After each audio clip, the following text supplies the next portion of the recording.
Halo guys, jadi di sini saya akan menjelaskan materi yang pertama, yaitu penempatan pada Bank Indonesia. Penempatan pada Bank Indonesia adalah dana atau tagihan yang ditempatkan pada Bank Indonesia, baik dalam rupiah maupun valuta asing. Nah, jenis penempatan pada Bank Indonesia yaitu meliputi giro. Nah, ini termasuk GWM dan escrow account. Lalu ada fine tune operation atau FTO. Lalu ada fasilitas diskonto Bank Indonesia atau FASBI, serta bentuk penempatan lainnya yang memenuhi kriteria yang ditetapkan. Nah, penempatan ini dicatat sebagai aset keuangan sesuai ketentuan yang berlaku.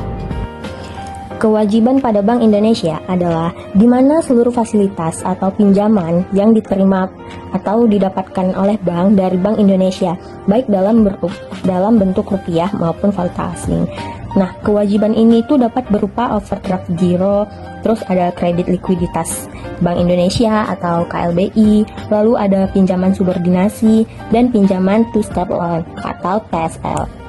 Nah, fasilitas tersebut itu diberikan untuk mendukung kebutuhan likuiditas maupun pembiayaan pada bank itu sendiri, baik untuk disalurkan kepada nasabah dengan resiko ditanggung oleh bank, ataupun dalam skema tertentu yang resikonya itu tidak ditanggung oleh bank itu sendiri.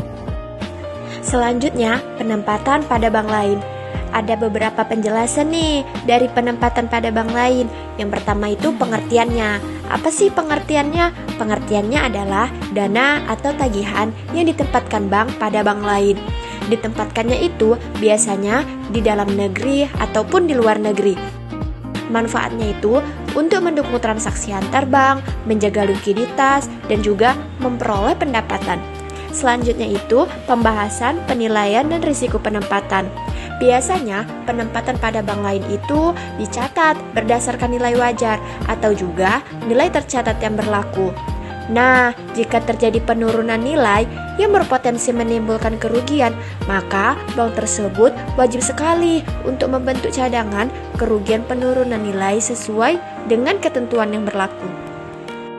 Nah, pembahasan selanjutnya yaitu kewajiban pada bank lain. Teman-teman, apa sih kewajiban pada bank lain itu? Nah, jadi kewajiban pada bank lain adalah seluruh kewajiban bank, baik dalam rupiah maupun valuta asing, kepada bank lain yang beroperasi di dalam maupun luar negeri. Terus, apa aja sih jenis-jenis kewajiban pada bank lain? Nah, kewajiban ini dapat berupa giro, interbank money, tabungan deposito, deposito berjangka, sertifikat deposito, serta bentuk kewajiban lainnya yang memenuhi ketentuan yang berlaku. Selanjutnya kita masuk ke perbedaan penempatan dana Bank Indonesia dengan bank lain. Nah, mungkin ada yang bertanya, memangnya apa sih bedanya? Kalau dana ditempatkan di Bank Indonesia, tujuan utamanya itu untuk menjaga likuiditas bank, sekaligus memenuhi aturan yang sudah ditetapkan oleh Bank Indonesia. Karena disimpan di bank sentral, resikonya juga sangat rendah, jadi lebih aman. Sementara itu, kalau dana ditempatkan di bank lain, tujuannya sedikit berbeda. Selain untuk mendukung transaksi antar bank, penempatan ini juga dilakukan supaya dana yang dimiliki bisa menghasilkan keuntungan. Tapi tentu saja, setiap keuntungan pasti ada resikonya. Nah, resiko penempatan di bank lain cenderung lebih tinggi dibandingkan di Bank Indonesia, karena bergantung pada kondisi atau kesehatan bank yang menerima dana tersebut. Jadi, kesimpulan yang dapat kita ambil dari pembahasan di atas itu adalah penempatan dana di Bank Indonesia dan di bank lain punya tujuan yang berbeda tapi saling melengkapi.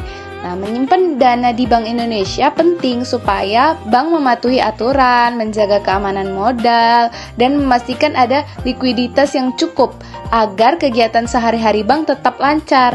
Nah, tapi di sisi lain juga ada nih, penempatan dana pada bank lain ini bertujuan agar dana yang tidak terpakai bisa bekerja. Nah, begitu bank bisa mendapatkan penghasilan tambahan dan mengelola dana secara lebih efisien.